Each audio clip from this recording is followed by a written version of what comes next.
Привет! Пауза это или разрыв? Чего от него ожидать? Это видео для вас. Мы посмотрим сегодня на картах Таро. Приглашаю вас на расклад. Все прояснится в тот момент, когда вы нажали «Посмотреть» и будет для вас актуально. Пауза это или конец? Мы узнаем его намерения, его чувства, его мысли к вам. Эта первая карта будет вообще репрезентировать его. Вот, а вышло две. Хотела взять одну. Значит, две карты будут его репрезентировать. Да? Обе карты перевернутые вышли. И давайте так, чтобы было вам виднее.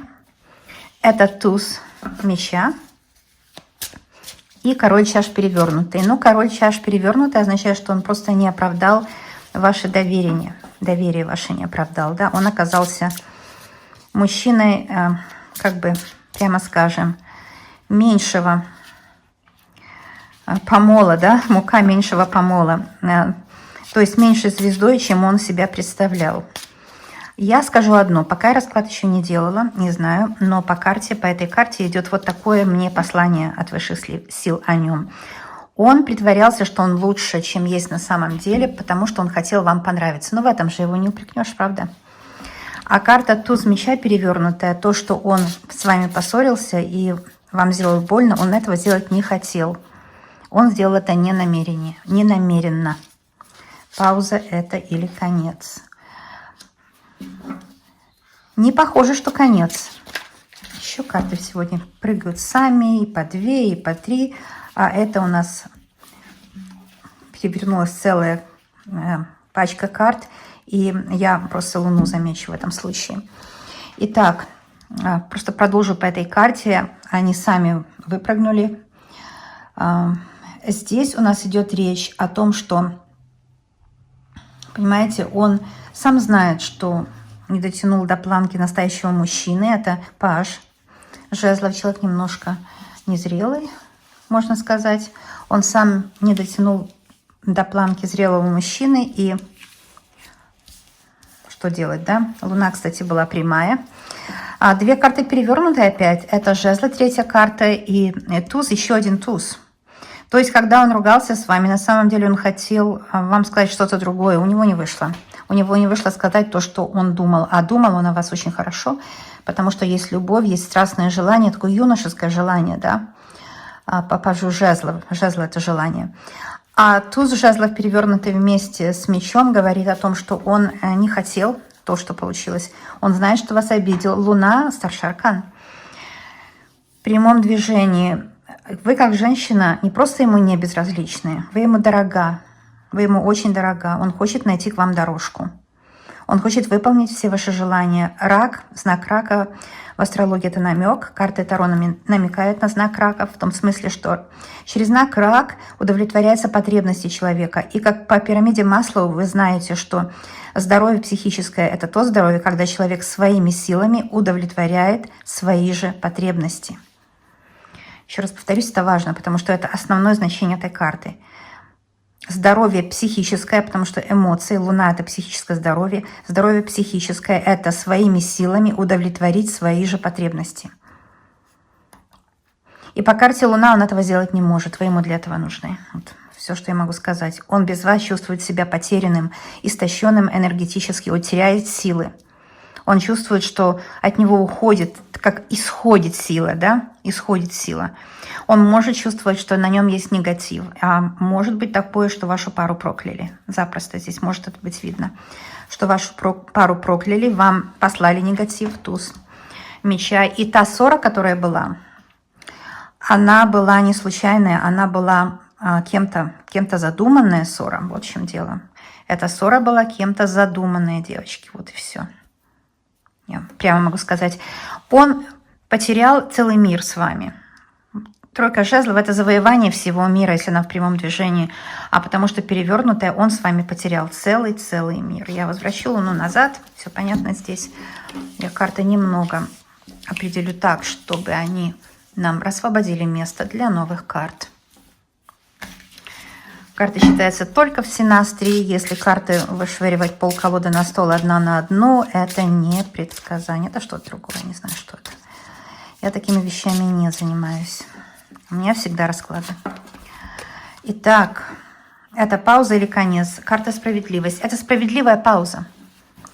Это справедливая пауза, потому что ему и вам нужно разобраться друг с другом и с собой. С друг другом иногда разобраться проще, если есть немножко расстояние, когда мы понимаем себя в паре и даем возможность нашему партнеру тоже понять себя в паре. Перевернутая карта смерть, ну, это очень хорошая позиция для этой карты. Потому что если смерть прямая, это уже хорошая позиция. Я просто протрактую ее прямой, поскольку это старший аркан, к ней нужно больше внимания. Естественно, смерть – это трансформация, все знают. Это переход на новый уровень, когда друг другу есть доверие. Justice – это доверие. И когда меч – это не меч войны, да, так как меня Джон научил, эзотерическое таро. Когда это не меч войны, это меч справедливости. Это меч справедливости, да. Если вы обиделись на него, это был заслуженный им же меч справедливости, потому что он себя как мужчина не повел.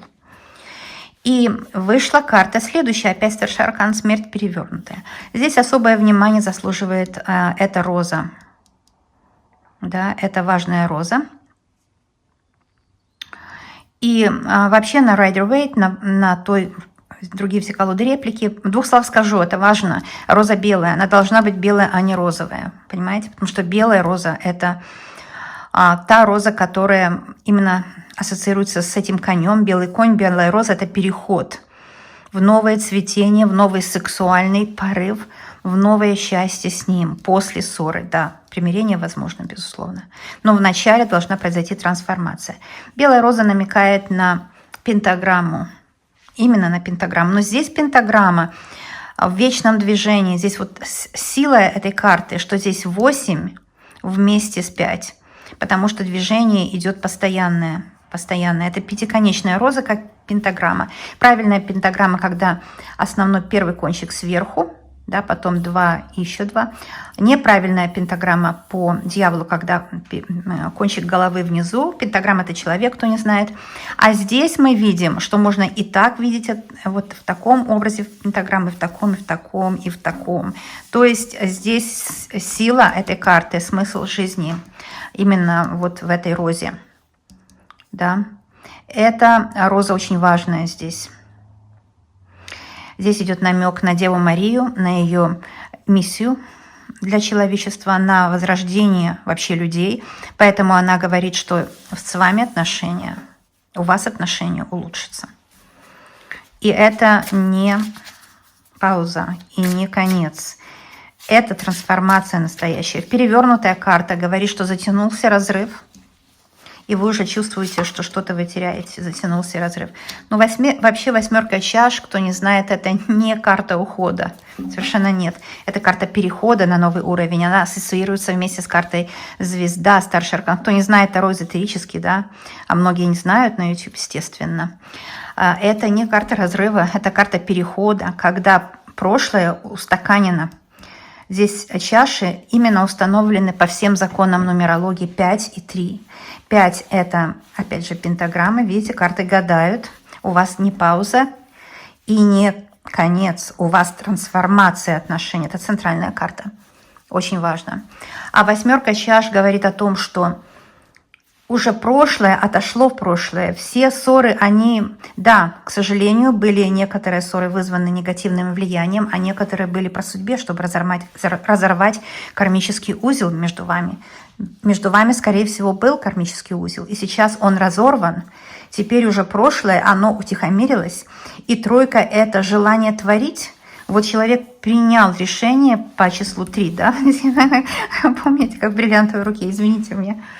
Ага, что-то жесты мои напоминают мне. Мои же, собственно, якоря привлекают, да, из того, что я знаю из этих фильмов, которые стали уже частью нас. Anyways, вот эта тройка говорит, что он принял творческое решение даже через преграды к вам прийти, даже через преграды к вам вернуться, даже через преграды сказать вам, что никто не может никогда вас разлучить. Карты гадают. Это король жезлов, это он, собственной персоной. Это он, который возвращается с повинной. Это он, который говорит, что любит. Это он, который без вас не может жить. И это он, который трансформировался после этой ссоры. Она была не случайная. Все, что было сказано... Кстати, вот она, эта карта. Она в перевернутом движении здесь вышла. Здесь много перевернутых карт. А это говорит о том, что вы еще страдаете, вы еще переживаете. Тройка чаш перевернутая говорит, что затянулся, конечно, период ссоры. Затянулся. И уже время возвращаться на круги своя. Здесь тройка созидательная. Уже решил человек, сделал вывод. Даже если здесь обвал вот такой, да, провал в земле и большая гора впереди, он готов принять, что он виноват, он готов осознать трудности, он готов начинать сначала. А тройка пентаклей может быть связана с финансами. Может быть, ссоры были из-за денег. Вообще-то, когда люди ссорятся, очень часто это из-за того, что они не радуют друг друга, из-за того, что финансовая их ситуация не позволяет им радоваться. И вот, пожалуйста, стабильность. Уже справедливо получать стабильность. Уже справедливо получать от него дом счастливый, протекцию. Уже справедливо получать и заслуженно получать от него мужские поступки. Вы заслужили со своим страданием, с тем, что вы прошли с ним. Вы съели с ним не один пуд соли. Вы прошли многие испытания. И уже теперь справедливо вам, для вас, получать плоды за эти переживания. Потому что четверка жезлов – это очень счастливый семейный дом. Когда в паре все хорошо складывается, когда люди любят друг друга, понимают друг друга, готовы к созиданию. Вы готовы к созиданию как пара. Обе карты в прямом движении. Великолепно, все великолепно. Да, может быть, из-за финансов. Понимаете, иногда мне скажут, нет, мы не из-за финансов поссорились совершенно. Но в любом случае финансы, маленькие недостаточные финансы, скорее всего, или в бизнесе у него сейчас как-то не идет, он где-то отстает от своих обещаний в бизнесе, или же сроки пропустил, или же в нужный момент не сделал нужное движение в бизнесе. А бизнес — это такая чувствительность сумасшедшая. Это каждый день нужно сделать нужное движение. Один неверный шаг в бизнесе влечет за собой кучу новых шагов неудач. Потом человек сидит, голова у него в руках, и он думает, почему мне так не повезло. А потому что один неверный шаг не был замечен. И это как, знаете, вот такая карточная вещь. Одна карточка упала, и все остальные как под пулеметом. Все упали, и все провалилось. Он этого не знает. Может быть, он пьет, может быть, но я не уверена, потому что король чаш перевернутый, здесь может алкоголь быть задействован. Или же его слабость мужская, да, он ощущает, что он не мужчина, что он слабый, что он не выполнил обещание, да, что он грубый, он осознает это, он готов начинать новый огонь в ваших отношениях. И туз меча и туз жезлов, они окружают две эти карты. Перевернутая его сила, то есть он силу потерял. Когда он что-то сделал плохое или сказал, это было слабое место в его жизни. Он был в этот момент очень слаб. Он не смог себя проявить как настоящий мужчина. Он не смог. Поэтому я здесь вижу, что это была временная слабость, и вы восприняли ее большой и постоянной. Вы подумали, что он вообще такой человек по жизни, потому что в вас тоже возыграл ваш род, возыграла ваша кровь. И ваши предки вам сказали, да, на ушко шептали так, потому что мы состоим из предков, только из них, вот и все. И из силы Творца, которую нужно в себе культивировать. Anyways, ваши предки взыграли, сказали, да, вот он слабый, он никчемный, он пьющий, он гад. Ну, может, он не пьющий, но в смысле слабый, да, мужчина. Пьющий — это символ слабого мужчины. Вот, и вот буря пошла. А это все могло быть из-за недостатков денег. Потому что, понимаете, только влюбленность такая юношеская, там мне деньги не нужны. Это выражение «с милым и в шалаше рай», оно правильное выражение. Оно совершенно правильное выражение. Потому что там идет речь о юношеской влюбленности, когда уровень гормонов такой высокий, как у животных, в принципе, да, поэтому медведю там не нужен дворец, у него дворец весь лес с его болотом и с его вот этим месс, все такое, да. А людям со временем нужны удовольствия, для удовольствия нужны денежки, для пары, для удовольствия в паре должен быть достаток, должно хватать финансов. Может, не хватало финансов. Споры были совсем о другом, но это называется переклад. Да, есть такое даже магическое слово «переклад». В психологии, которая все взяла от магии, буквально каждую мелочь взяла от магии психологии. Там говорится о том, что там трансферинг, да, вот, перенос и так далее. А это переклад, обыкновенной магия. Так вот, люди перекладывают автоматически, да, финансовые проблемы, которые всегда являются причиной, на то, что да, у нас вот там и там характером не сошлись, или он там и такой, и я такая, да. На самом деле нет, это все связано с финансами. Смотрите, из-за недостатка в финансах смерть перевернутая и тройка пентаклей. Это все получилось только из-за недостатка в финансах у вас. Но сейчас он это понял. Сейчас, скорее всего, у него дела пойдут. Потому что я вижу в нижнем ряду вот такие карты, как жезлы. Шикарная карта жезлов, одна из самых лучших, стабильная. Большая стабильность у него в профессии, в работе. Он будет хорошо зарабатывать. Теперь уже справедливо. Кстати, эта карта не только его касается, потому что квантово вы пара. Ну а если вы пара, все, что вы видите в раскладе, касается не только его, но касается и вас. А здесь мы видим четко, что по справедливости вам быть уже обеспеченной парой. Именно справедливо быть обеспеченной парой. И эта обеспеченность сделает так, что уйдет страх бедности, который вы унаследовали, этот дурацкий страх бедности. Да, у нас у всех он есть. Я здесь в Канаде вижу людей. Я работала в церкви 30 лет. Я скажу, потому что касается вот этих двух карт. Девочки, кто не хочет слушать, ну, перегоните наперед. Ну, важно, эти примеры жизненные, они же в хрониках Акаши записаны. Кто-то скажет, да ну, не касается. В хрониках Акаши примеры всех, последнего нищего и короля. Их слова, как хотите, так и понимаете. Но пока не забыла, скажу. 30 лет в церкви проработала, да, очень много людей женила, хоронила. И эти люди местные, да. Так вот, знаю их истории местных канадцев, как начинали их предки с нуля. Кто был выслан в Америку, да, преступники, ехали бедные люди, которые там картошки не хватало им в Ирландии. Не от хорошей жизни ехали на новые страшные земли. Поэтому вот здесь местный народ, он такой закаленный, он ничего не боится.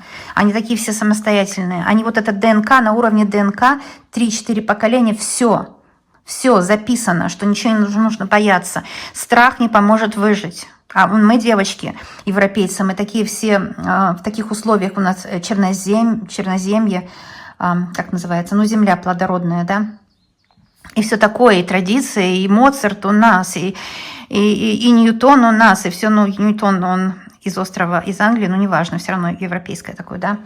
Вот, я это как символ привела. Так вот, мы такие все немножко комнатные девочки. Да, мы комнатные. Вы побываете в Америке, вы не побываете среди новых людей, а среди старых людей. Сравните их с новыми, как я это делала, потому что я работала в церкви, понимаете, видела это все.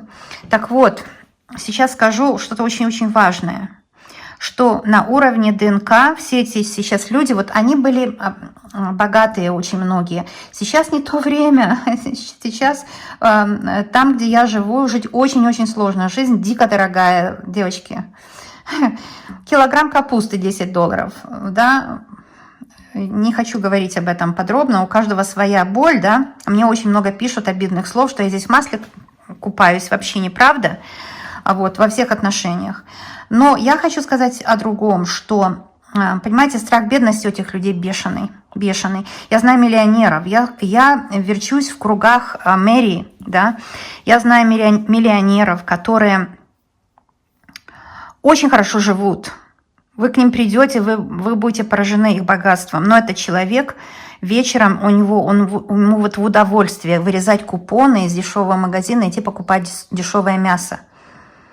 Понимаете? И он до сих пор думает, что он новичок. Он идет там на встречу выпускников в школу и сравнивать, кто там чего добился. А я вот добился большего. Я там фармацевт. Да, я о определенных людях говорю. Он как фармацевт, была своя аптека. Он сейчас очень старый, ему сейчас уже около 90. Ну, просто интересный феномен. Очень хороший человек, но страх бедности бешеный. Он миллиардер, но у него страх бедности бешеный. Ну, может, не миллиардер, может, я загнула, но очень богатый. Вот, к чему я это веду, девочки. Страх бедности, если уж я вижу здесь, потому что здесь все предки людей несчастных. Преступники – это люди несчастные, у них не все в порядке в голове. Но здоровый человек будет преступление делать? Нет, конечно, да. Больные люди здесь, психически неустойчивые сюда посылались люди бедные, сами ехали от того, что умирали в своих странах. Одна женщина, сюда ее просто купили билет на последние деньги в начале 20 века, ей родители, потому что у них было 10 детей, она была самая младшая. Все дети, все дочки, да, ну там дочки и сыновья были, а дочки все вышли замуж, потому что, ну, они брали замуж, если нет приданного-то. Нет, не брали бедных, да. А вот там корова кому пошла, кому что. Вот, и осталась последняя корова у них, и никто не брал ее замуж. Вообще никто не брал. Нельзя было ее выдать замуж. Вот, ну, не получалось, там еще война была, это вот эта первая война, да, перед революцией. И родители продали корову и купили ей билет сюда. И она уехала сама, девушка. Представляете? Потому что всех забрали в армию, там в деревне никого не осталось из мужчин. И вот ей так помогли родители. Девушка одна, там сколько ей было, она говорила, матери лет 19 было, она просто ее вот выбросили сюда на берег, она могла и не доплыть. И все. Вы представляете, какой у этой женщины страх бедности, а умерла в богатстве она, ее мать, да? И она-то страх бедности передала своей дочери. Дочери уже 80 лет, у нее бешеный страх бедности, и она доказывает всем, да, что она, мол, с нуля начинала. Она не начинала с нуля, это ее мать. То есть я вам сейчас рассказываю эти истории, я читаю вот эти две карты. И читаю для вас, но истории нужные, чтобы вы знали, что страх бедности есть у очень многих. И вот этот страх бедности, который в нем проявился, он явился поводом скандала. Бедность тоже ассоциируется с несостоятельностью в постели, потому что тройка жезлов перевернутая и пентакли, тройка пентаклей перевернутая. Это несостоятельность в постели. Сейчас очень много будет у меня негативных комментариев о том, что я отвлекаюсь. Я совершенно не отвлекалась. Если вы эзотерик и вышли такие карты, из хроники Акаши придут всякие слова. Каждый предсказатель из хроники Акаши вынимает то, что он может вынуть, да, и вышли такие слова. Так что,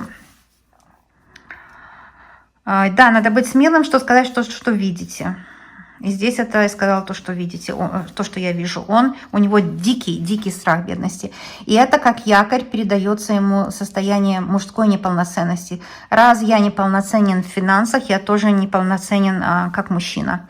И он может от этого или запить, или же быть грубым. Часто мужчины грубые, злые, даже могут руку поднять. Вот по этим двум картам даже может поднять руку. Боже, упаси вас быть с мужчиной, который может поднять руку. Однажды поднял, скорее всего, поднимет еще раз. Бывает, что только один раз. Бывает, он опомнится. Такой шок, у него шоковая терапия. Он сам не знал, что он это может сделать. А это опять это канал его предков, я считаю. Понимаете? Он поднял руку, потому что не он ее поднял, а подняли его предки, которые избивали своих жен. Вот такая жестокая история. Девочки, брутальная история, да, брутальная. Смотрите, этот канал в связи с этой картой меня провоцирует это все сказать. Туз меча перевернутый. А как вы хотите? Брутальная история у всего человечества. Поэтому счастливых судеб очень и очень мало. А карты Таро всегда показывают возможность счастливой судьбы. Всегда показывают возможность счастливой судьбы. Но, к сожалению, мы, люди, не исцеляем свой род. И идем вот как знак заклания этот козел отпущения. Потому что тогда род нас поработил, ну, негативная его часть. В роду-то есть и позитивная. Там сейчас из контекста моего повытягивают, будут меня ругать. Всякие, кто специально пришел, чтобы так огрызаться, да. Ну, неважно. Тот, кто меня хотел услышать, тот меня услышал.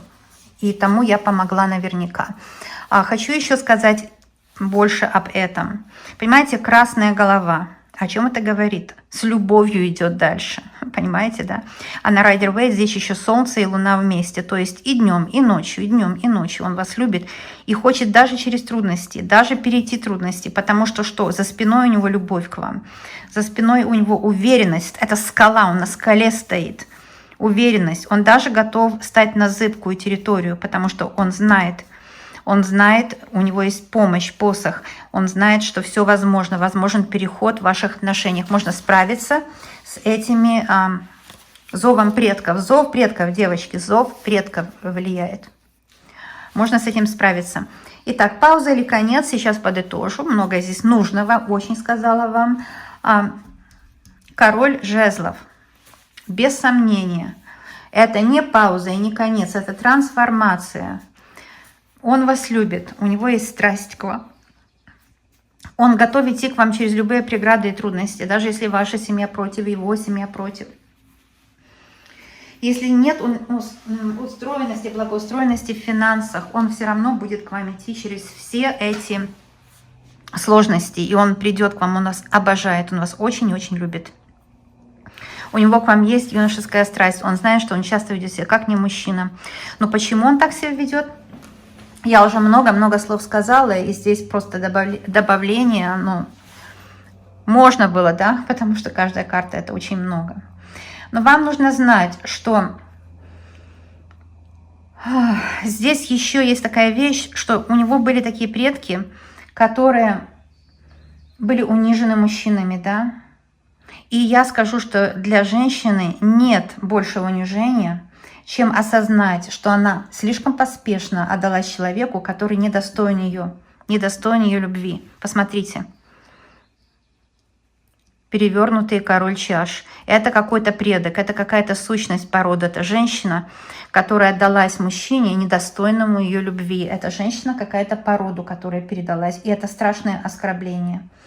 И получился такой эффект кобры. Слышали когда-нибудь, девочки, об эффекте кобры? Когда мы притягиваем то, чего не хотим в свою жизнь. Такой интересный эффект кобры. Когда в Индии, там очень много кобр. Мой учитель по алхимии, он жил в Индии очень долго. Он сейчас, кстати, опять туда переехал. Он уже старенький очень. И он рассказывал, что ну просто невозможно. Они в помещении всегда влазят. Они там как вот крысы, да, или тараканы, их очень-очень там много, именно кобры, и много людей умирает. Так вот, правительство сказало, мы будем вам давать деньги, если вы будете убивать кобру и приносить ее к нам, ну, чтобы истребить кобры. И бедные жители Индии, они не все индусы, естественно, как по-русски говорится индусы, но там тысячи вероисповеданий в Индии, anyways, они, знаете, что делали? Они открыли домашние фермы по выращиванию кобр. Они их выращивали, убивали и приносили их в шкуру для того, чтобы получить деньги. То есть от чего мы хотим уйти, к тому мы приходим. Понимаете? А вот поэтому эта сущность, это родственница, у которой мужчина, и поднимал руку на нее, ее обижал. И такое все. Эта сущность, она хочет уйти от этого, но вам передает вот это ДНК такое, и в вашей жизни она перевоплощается, к сожалению. Вот так что сейчас здесь понятно, что этот расклад тоже он является оберегом, он убирает этих сущностей, поскольку осознать это значит выбросить из головы, из сердца, из сознания, из ауры. Осознание очень важно, я поэтому здесь все хроники Акаши к вам доношу, все, что я слышу из канала всех этих карт. Так что я бы сказала, да, вы можете думать, что это пауза, но он так не считает, он считает это трансформацией. Вы не выходите у него из головы, он стабильно о вас думает, он очень огненно вас желает, и он будет делать все, чтобы вернуть вас.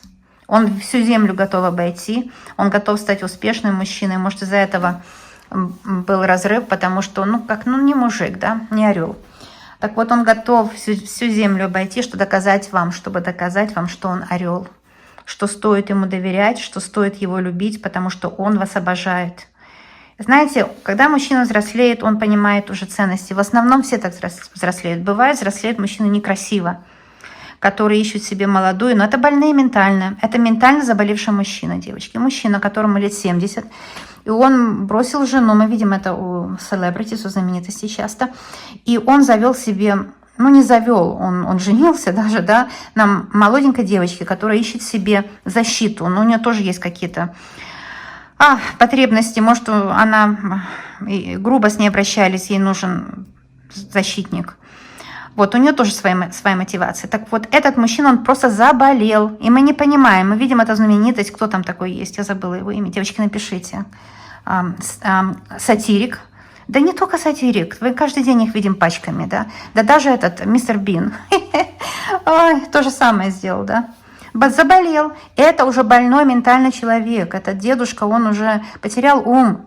А если человек красиво взрослеет, он становится вот таким королем жезлов, который понимает суть верных отношений, начинает женщину любить верно, в глубине своего сердца. И он никогда не бросит свою жену, потому что она вместе с ним повзрослела. Они будут счастливы вместе. Это здоровый психический старичок, да. 70 это не старичок, чтобы вы знали, это еще молодой человек по нынешним меркам. Но я просто вам говорю, это здоровый человек. А вот мы видим вот эти все примеры, эти больные люди, заболевшие. У них уже как бы старческий маразм, да, начался. Ну и мы видим это и у других, мы видим это и у певиц. Вы знаете, на кого я намекаю, на какую певицу, девочки. Ой, люблю вас всех, обожаю, поэтому, когда открывается канал Акаши, все говорю. Хоть знаю, что многим это не понравится, что я говорю. Просто хочу предупредить, если вы сейчас будете кто-то вынимать слова из моего контекста, это все-таки нечестно и несерьезно, потому что я не читала лекцию, я читала канал карты, поэтому отрывочно немножко об этом и немножко об этом. Суть в том, что он стабильно хочет вернуть вас и по справедливости вам быть вместе. И это по судьбе. Справедливость и четверка жезлов в прямом движении. По судьбе быть вместе. По судьбе быть вместе. И именно вот страсть друг к другу залечит прошлые обиды. Ну а страхи в бедности вот здесь, в центре, столько слов было сказано. Потом он хочет доказать, что он не лузер. Он хочет доказать. Lose – это потерять. To lose. Lost, lose, да, потерять. Lost – это потерянный. Вот. И русское слово, ну, по-русски loser – это не русское слово, да. Но, видимо, ему сказали, что он лузер. Лузер, да. Потерянный какой-то. У него ничего не получается, слабый мужик. Но здесь видно слабый мужик. Но ведь смотрите, как он будет, мужик, не упустите, да, если вы сейчас не простите его, не примите его назад. Вот это счастливое будущее вы можете пропустить, потому что он не видит это как конец. И тоже это не пауза, это активно переработка той информации, которую вы дали друг другу. Карта смерть – это очень активная карта, активная переработка, активная расстановка ценностей, все по полочкам. И, конечно, возврат отношений и счастья в будущем. Ну вот так, коротко в 2 словах, девочки. Стараюсь сделать коротко, иногда просто, знаете, потому что меня просят короткие расклады. Иногда бывает такой, окей, я сделала расклад, выложила и начала его снимать, когда уже выложила, потому что хочу сократить время. Ну а здесь такие расклады у меня по 10 минуточек. Ну, а здесь, конечно, больше забирает, конечно, это выложить и все такое, поэтому подлиннее. Уж извините за длину. Девочки, кто не знает, я преподаю сексуальные карты, Декамерон, Манара и магия наслаждений как сессии целительные, а также 12 профессиональных эзотерических курсов. Все есть на моем сайте. Переход на мой сайт, кому нужно, тот найдет. Всех вас обожаю и люблю. Для вас очень стараюсь. Всегда заходите, всегда помогу, всегда разложу для вас карты, всегда сердце успокоится, всегда поговорим. И всегда вы сами по картам выровняете свое будущее. Вот как это все происходит, да? Вот так у меня происходит все. Я знаю, что вы обязательно будете счастливы. И до новых встреч!